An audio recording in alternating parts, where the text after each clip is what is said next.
internet, it is Allie with All Punked Up, and welcome to another video. Today we're doing a video interview, which I know we haven't done in a while, but now that we've figured out how to format it and do it, given the lockdown, we are so excited to bring y'all so much more content. And speaking of the lockdown, APU has decided that for every order that we get in our merch store, we're going to be donating 10 meals to Feeding America to fight hunger.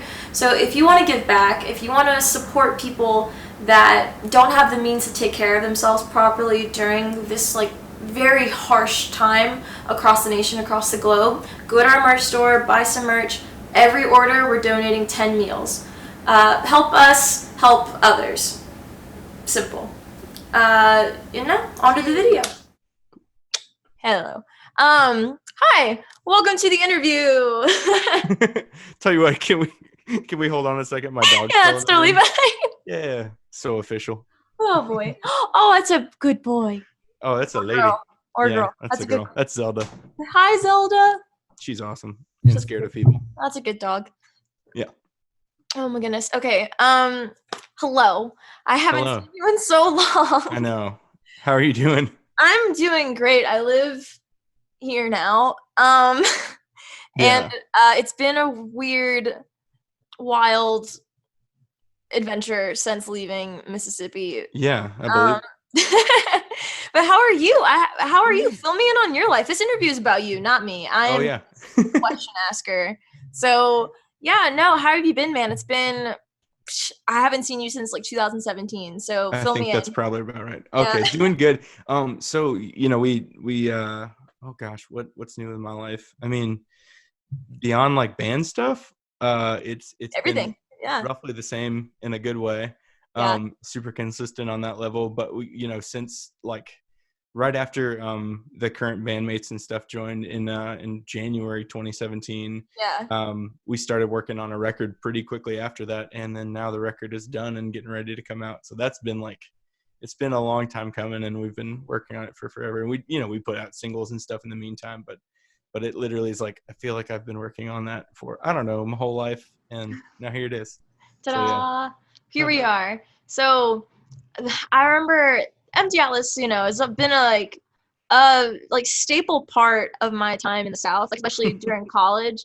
I'll never forget whenever I heard Housefire for the first time, and Hestia came out, and I was just roaming around with you remember Alex Frazier? Oh yeah, of course. Let's talk to Alex. Alex is great. I bless you. Sorry. Bless you. Oh goodness. So yeah, I'll never forget the first time I heard all of Hestia. I heard Housefire. I was in Alex's car. Yeah. And it just hit me like a ton of bricks. I was just like, shit, this band. I think I had met you in passing. Yeah. At CS's or something. Shout out to CS's. I hope they're still they're still kicking it. Hopefully. They're still kicking it. I don't know. All this stuff doesn't affect them. Oh, yeah. Man. I don't know. I don't know. The thing about coronavirus is it's been affecting so many restaurants and bars. Goodness. But yeah, I think I met you in passing at CS's one day, and Alex later that evening we were in the back, and he was just Micah's band is so good. He was doing this a lot. He's like, Micah's band is so good. You need to listen to them. And I was like, okay. I was a college junior, and I was like, I don't know anything. Just that album was amazing, and listened to all of your earlier stuff, and I was just like, shit, this band, I really hope that once I leave the South, I hope that everybody's still making so much music. Oh man. I miss this music scene in the South, and I know. So I'm really happy we're doing this interview now, and that we get to talk about Maximal. Oh, thank you. Yeah. And which comes out I'll tell you soon. Yeah. April 24th. So it's this Friday for us. I don't know when everybody hears this, but it was April 24th if it's after. But this is the first song and the first single from the new record that we're working on, Kairos. And then I can tell y'all, Kairos is going to be out in kind of mid-June. I have the date, and I don't want to say it wrong right now, but it is mid-June is when we're going to be releasing the full album, and we're really just pumped for people to hear anything from the record at all. Like I said, it's been like a really long time coming, and I've gotten so impatient about stuff, and like I've been like, okay, I just want to like put it out. I just want people to hear it. But like, because we were finished in maybe January, and then everything else before that has just been setting stuff up. Like when you put out an album, you're not just putting out an album, you're trying to make it a whole experience for people and stuff, and which is exciting, but it's also time consuming. And I can imagine that a lot of the things that y'all had planned has shifted given the situation right now.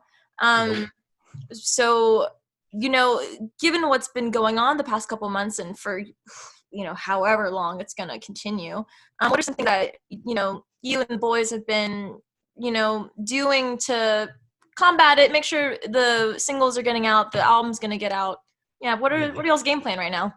So we had a full tour planned for June when the record comes out, and obviously that's just not going to happen. So so we had to, unless you're in hazmat suits. Oh yeah, you know what? I'd love to play a show in a hazmat. Yeah, I feel like that'd be a vibe. That'd be out the door. Yeah, have them like branded and stuff. Yeah, I think this is a great idea. This is our merch. Hazmat suit merch. You know what? Somebody's gonna do it. Somebody's gonna do it. Yeah. So the big thing obviously has been trying to just get people more engaged on social media and stuff, which I feel like I'm like an ancient human being because I'm just like, it's so not me. Like I don't do it really that much in my regular life. I'm not like constantly on social media, so I'm trying to like fight that, because the reality is like I really like talking to people who are fans of our music and people who like who just enjoy music in general. I like talking to people about it, and so it's like this right now, this is the way that I can do that. So we've been trying to just be a lot more engaged on that stuff.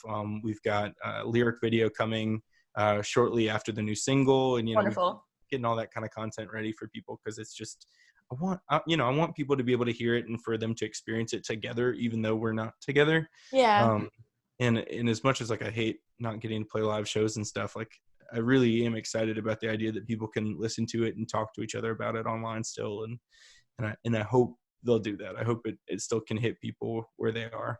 Right. Yeah, it can bring us all together from miles away in a way. For sure. Yeah.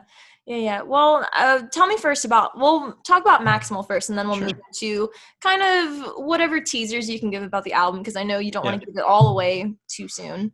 No, tell everybody everything about it, because you will just right now. Yeah, you love hearing about music, not hearing the music. Yeah.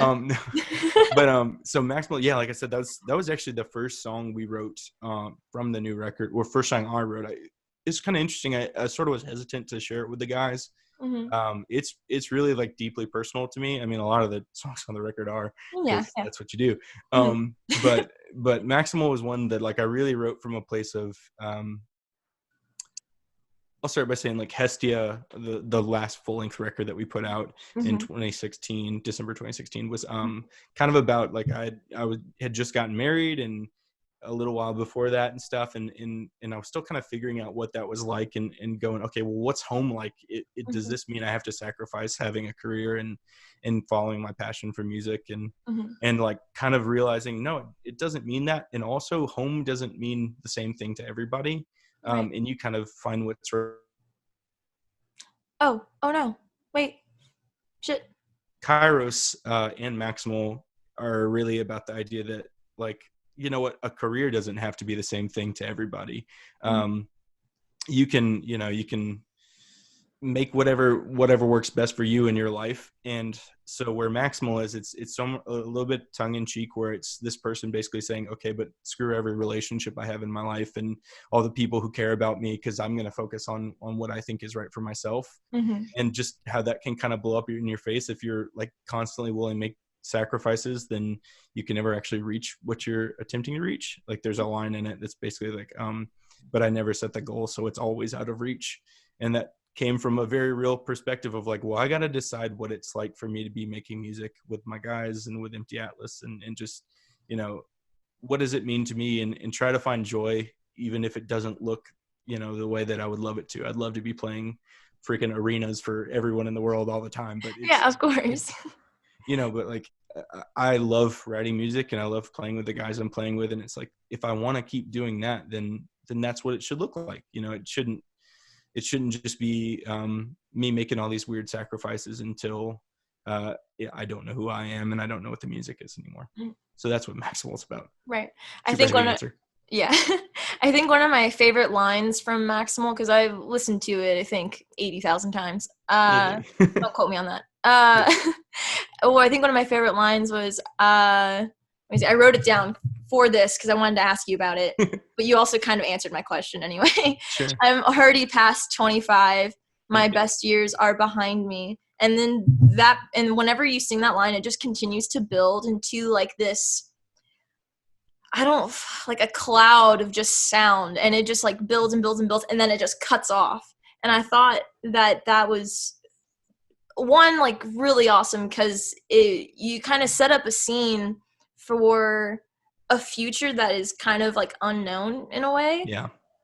And I don't know, I have many questions on like kind of, you talk about the ideas of the song, and I wanted to ask, like, why did you make those musical choices to kind of convey that?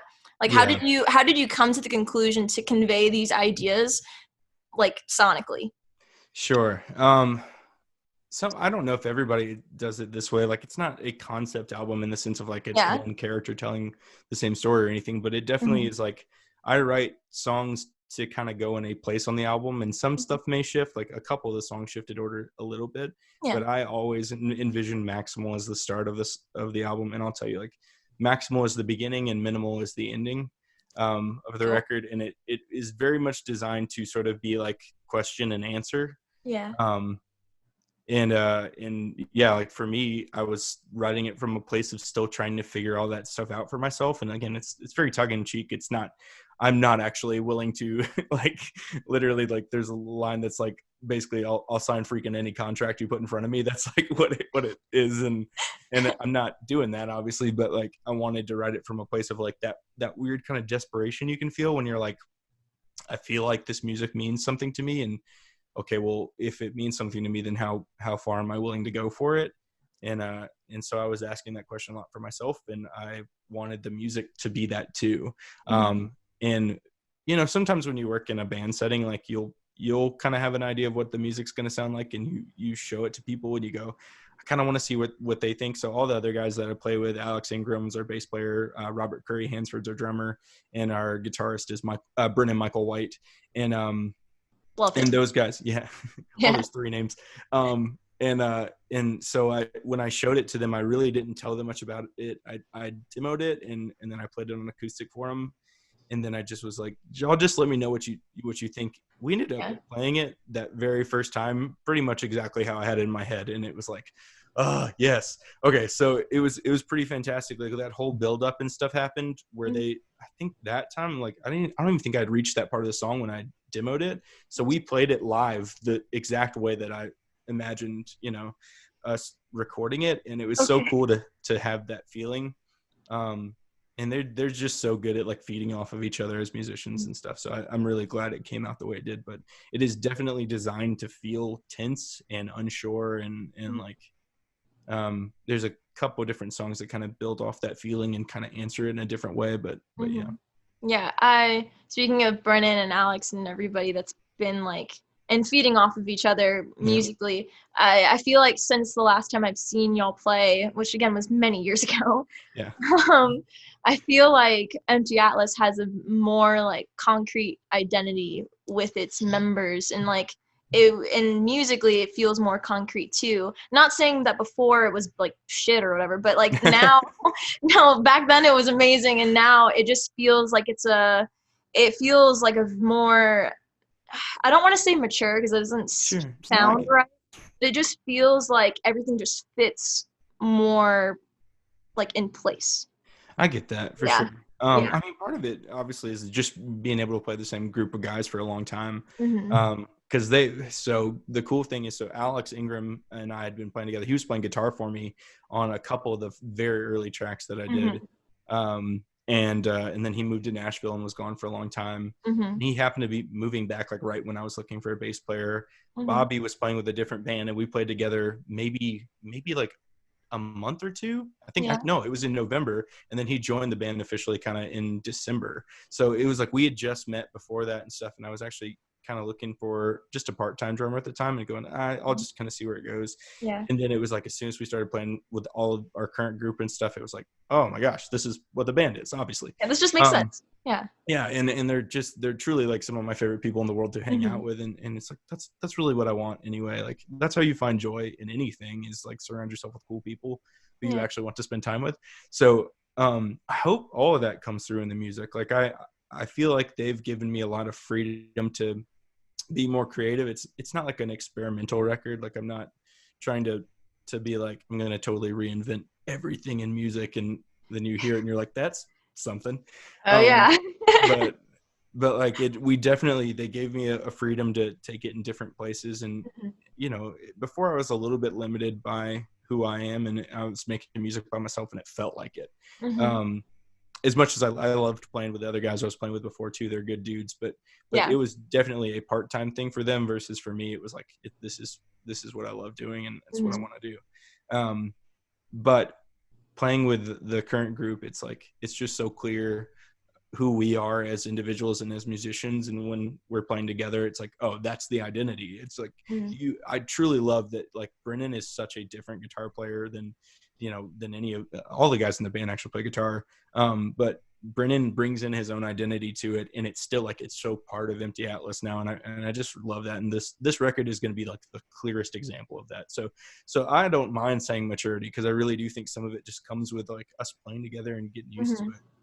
Awesome. And yeah, and like I said, like I kind of hit on some heavier stuff in Hestia for sure, but like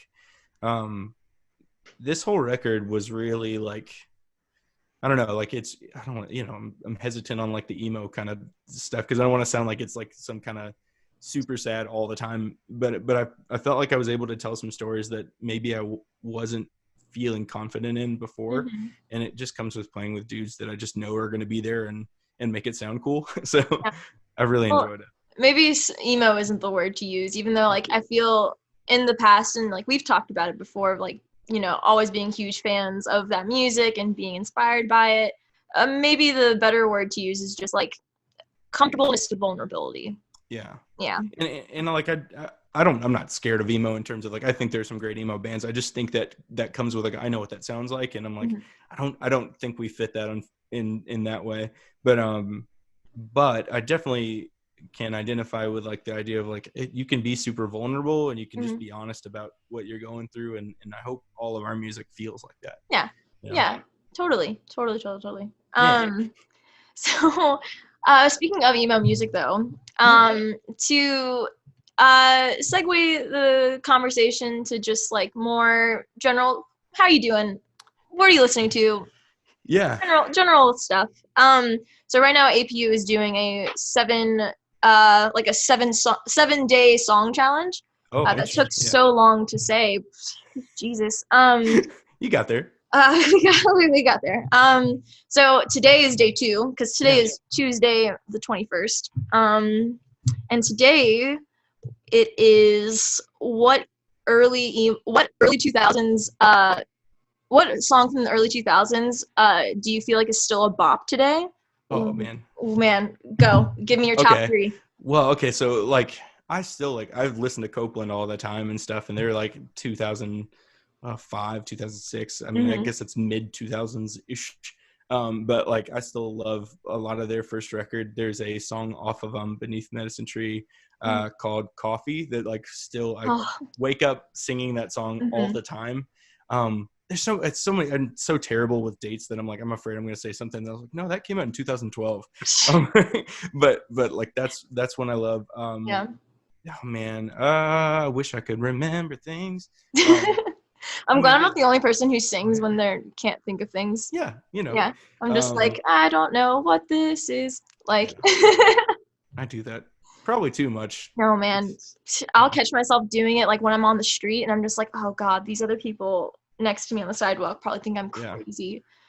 I'm trying to think of some other stuff I really loved. Like, I mean, I grew up like loving Emery, and I listened to the heck out of some like May the Everglow. I loved that record. I was talking about that just recently with somebody, and And I was like, I got to go back and listen to that. So that's been fresh on my mind recently. I love that whole record. Gotcha. There's some Jeremy Enoch from Sunny Day Real Estate and all kinds of stuff. Like I really love his stuff, and he has some great solo records that came out around that time. So yeah, that's the ones that immediately come to mind. Gotcha. Give me like 5 hours and I'll come back tomorrow. Gotcha. You can just I'll edit in later and be like, by the way, Micah said all of these. Yeah, just have it rolling down. Just have it rolling down the credits. Yeah, that sounds like a great idea. Goodness, I haven't been binging a lot of early 2000s music lately, but I have been on like a real like Front Bottoms binge. Love it. I love them so much. I was talking about them earlier today. God. They were supposed to be here for a show at this venue that's by my apartment. Oh man! And on my run yesterday, I saw the like banner that they had for their summer concert series, and I just looked at it and I was like, these are all canceled. Just sad. I was quite sad. I like shared it today on Instagram, and I was just like, guys. I know. I'm like the thing is like I'm hoping so many people like being kind of stuck in place. We're just gonna get so much freaking great music as a result of it. So that's my like saving. Like I'm just like this just gonna be so much good. Fingers crossed.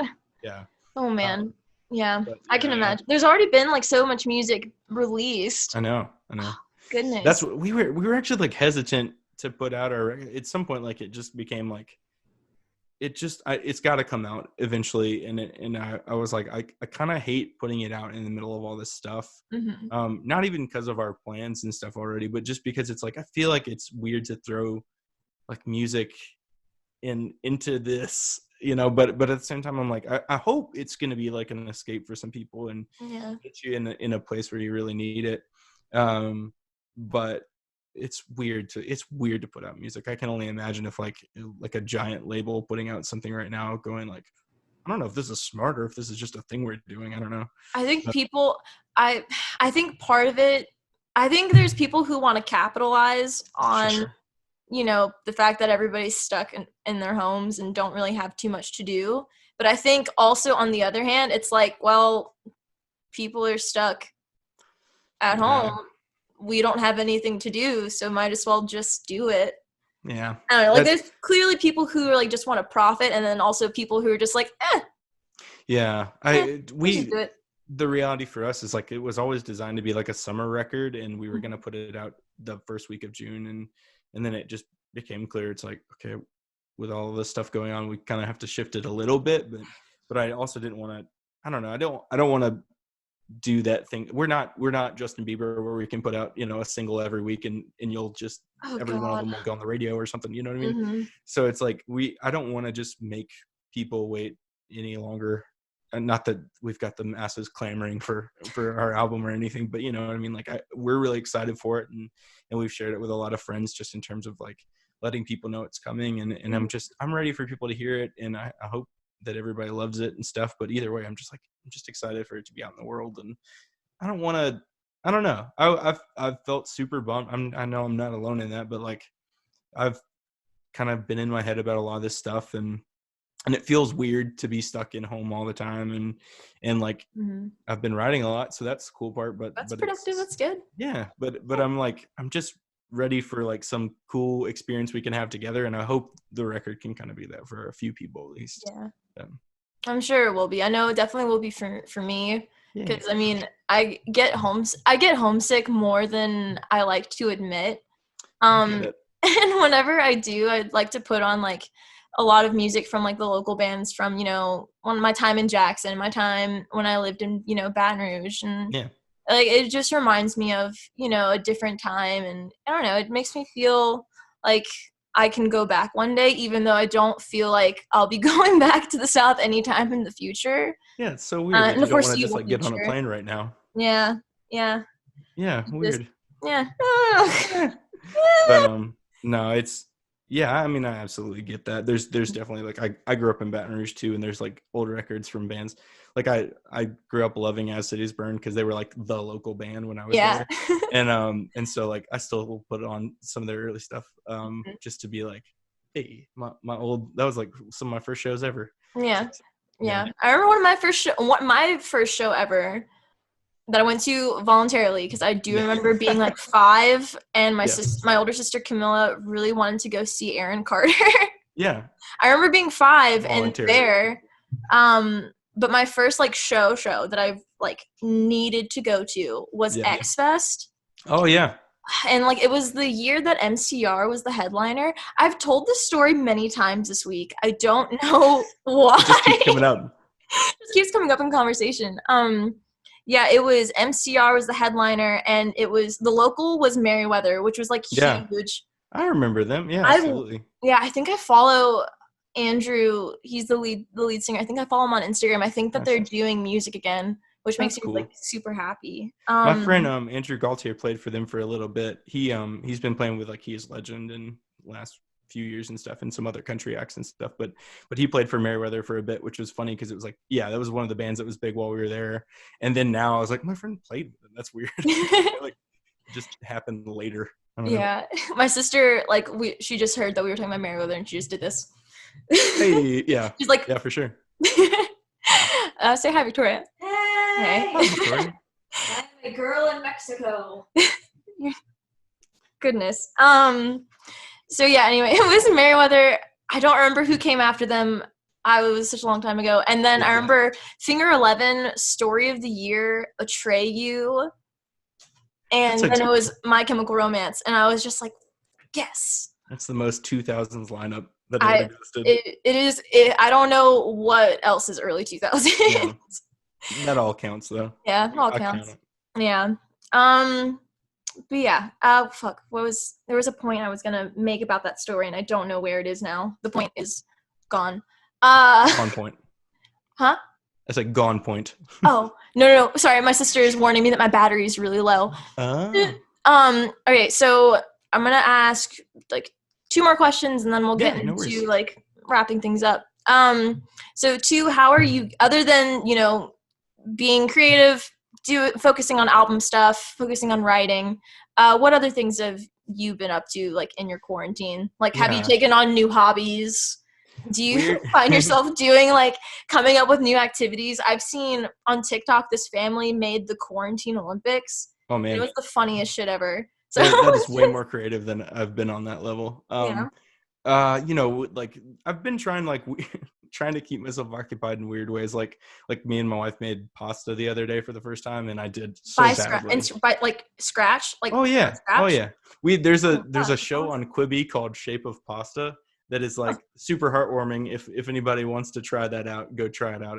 He goes around Italy and talks to like a lot of old ladies about their pasta that they've been making for forever. So we were like, we're going to try to make some handmade pasta. And I think I sucked, but it was still worth trying. And that was pretty cool. And then the other thing I've just been trying to do, like, when I have an office job and stuff when I'm not playing in the band, like I just am in an office all the time. So I've been trying to just like spend a lot more time outside and just enjoying like my home in this area that surrounds it. Mm-hmm. So that's been kind of cool, is just actually like getting to hang out with my dogs and like go lay on the hammock and try to do that. Like I feel weird talking about like super positive things when I know a lot of people are struggling with stuff right now. Yeah. Like I've got a lot of friends that have lost jobs and crud, and I'm just fortunate that like my job is really, I'm a copywriter for a wireless company, and I basically write, things about products all the time, and it's like I can do that from home, and that's fine. But I know that's not the case for everybody, and that sucks. But I'm trying to just stay positive and trying to be outside and enjoying playing music still. And I try to get together with the guys when I can, when everybody is safe and feeling safe about it. But yeah. Cool. What about you? Well, I've reorganized my apartment, I think 3 times. Is the 3rd time the charm? You're like, oh yeah. Well, the 3rd time was to set up for this interview. So never mind then. It'll go back to normal. It's pretty recent. Let me see. I've been actually applying for a lot of jobs because I mean, other than this, like do freelance for a bunch of other, like websites and publications. Like I was doing photo editing for Getty Images. That's awesome. But all of those events are canceled now. And that was my most steady income.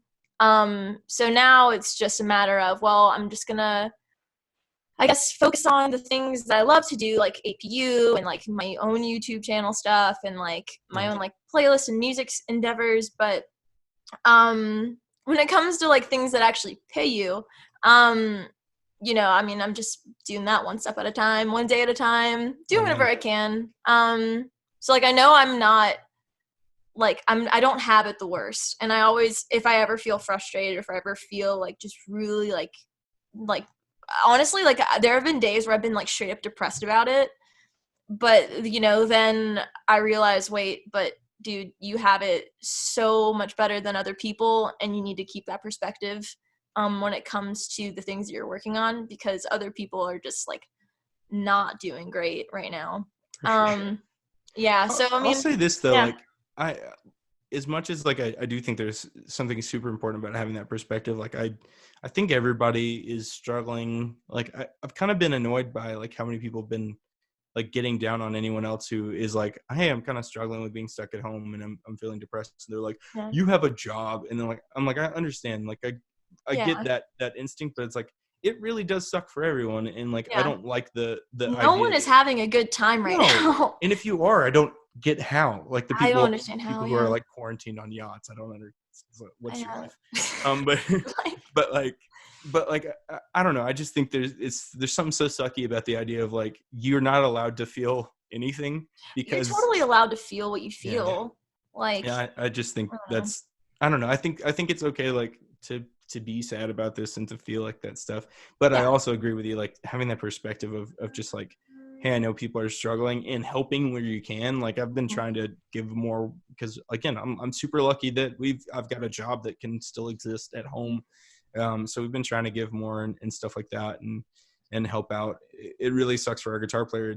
Brennan had just started his business, and he's got a home studio and he does lessons out of it and stuff called the Fairview Sound. And he had just started it right when that went on. So he's working his butt off. It's like, yes, he still has a job, but it was such a crazy bad timing for him to you know, just, you never could have seen that coming. And like some of my bosses, I used to intern at this really, really big music magazine, and some of my bosses there had been, you know, on staff there for years.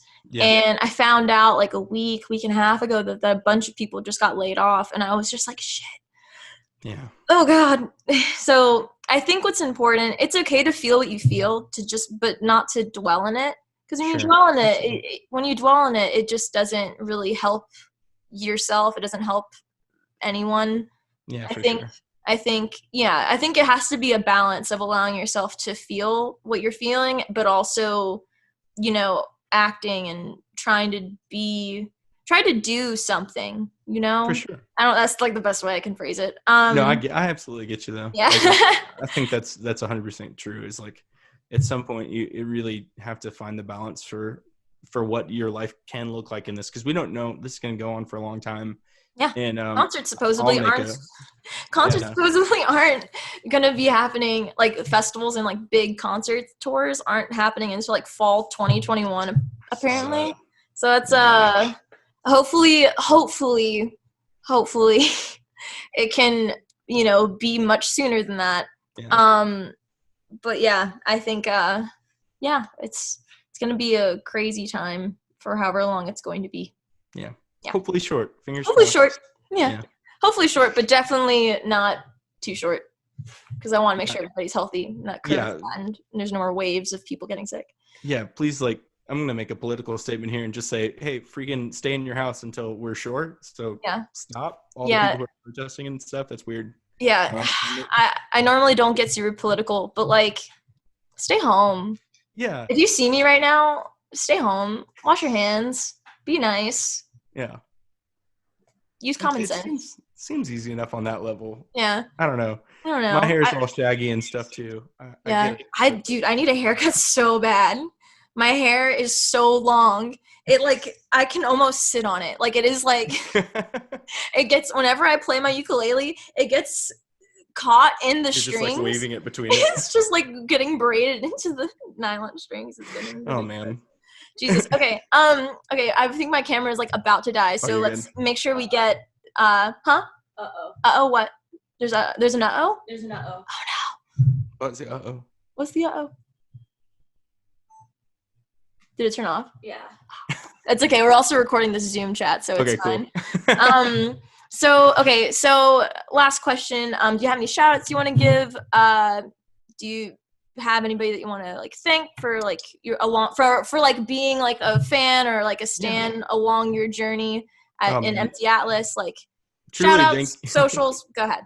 Yeah, the thank you is to literally everybody who's listening, and we've had some people still buying merch online and stuff. That's a big deal. Like, it really helps us. Obviously, right now it's kind of tough because we're trying to put a record out in a time where you can't really do face-to-face talking and go, hey, we got a record coming out. It's all money, and that sucks. But we've had a bunch of people super helpful. People I want to thank who are like involved in the record. We had a guy named Philip Lassiter played trumpets on one track. Who he used to be the trumpet, like the horn section leader for Prince. So that was rad. Like, he just what? I know, that was super cool. And so I'm super excited for people to hear that. And then there's a guy named Tyler Spratt who mixed and mastered the whole record for us, and he's just exceptionally talented. He's worked with like a bunch of great people like Imagine Dragons and Arkells and Dave Matthews Band, and he worked with us on it. And it's just because he's super nice and cool. And he's awesome. And then Nick Smith at Dipping Vat Studio in the super small town of Monticello, Mississippi. Oh, I haven't heard that name in so long. It's so little. Like, the thing I know about Monticello is that Nick's studio is there. Yeah. But he was super awesome, and we recorded the whole album there, and including Maximal, obviously. And he was just so giving of his time and cool about it. And so love that dude. He's awesome. Thanks to my wife. She designed like all of our she took photos for us, and she designed the album cover, and then like did all of the art design for the actual CDs and stuff. And so she's been incredibly exceptionally cool. And the lyric video that y'all see soon, she did that, which is rad, because she doesn't even do that. Like, she just did it because she's cool and creative. So that's been awesome. But other than that, like, just thank you to everybody who's been listening to us. We've had more people like listening and supporting and sharing while all this stuff is going on, which is that's just too rad. Like, I can't even express like how cool it is that somebody is taking the time out of their schedule right now to share our music and talk about it. Like, you don't have to do that, and I'm just no, I don't have to. Well, thank you, but thank you. No, for real. Like, it's just awesome. Like it really makes a big difference to us. And like I said, like I've been feeling super down about all this stuff going on, and as is everyone, and like it just really helps to feel like a little sense of community around the music. It's just cool. But yeah. And then I'm going to stop talking. And then you can find all of our stuff on Facebook and Instagram and all that. What's your handles? Empty Atlas on pretty much everything. Empty Atlas Music on Facebook. And then, you can find links and everything on emptyatlas.com. It's everywhere. We're on YouTube. We're on, I don't know, Zune. Does Zune players? Does Zune still exist? I don't know. But I'm just kidding. We're not on that. Tell me in the comments if Zune still exists, please. Yeah. All right, guys. Thank you so much for tuning in for another episode of All Punked Up. Thank you, Micah, and thank you, Empty Atlas, for agreeing to be on this interview. Yeah. And we're really excited for Maximal. We're really excited for the album. Maximal comes out April 24th. So be sure to stream it, like it, share it, all of those things. And we'll catch y'all in the next episode. Bye, guys.